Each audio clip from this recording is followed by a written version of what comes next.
با سلام خدمت دوستان بزرگوار. موضوعی که لازم دونستم بیام راجبش باهاتون صحبت کنم و امروزه در جامعه ما به صورت تابو هست و برای خیلی از افراد حتی شنیدنش ناخوشاینده و از اون پنهانکاری میکنن، راجب خودکشی هستش. اینکه چرا افراد خودکشی میکنن و به چه مرحله‌ای میرسن برای همه افراد جای سوال هستش و معمولا این افرادی هستن که مثل من شما یه زندگی عادی رو دارن و مشکلاتشون هم مثل من شماها عادی هست.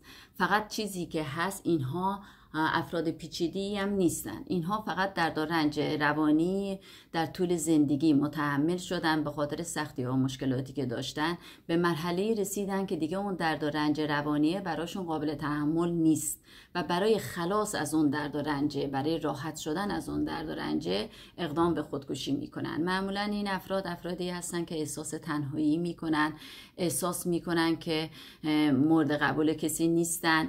گاهی اوقات اون استرسه، اون فشاری که بهشون وارد میشه هست، یا اینکه احساس طرد شدن و اینکه زیادی بودن میکنن و برای اینکه از اون وضعیت نجات پیدا کنن اقدام میکنن.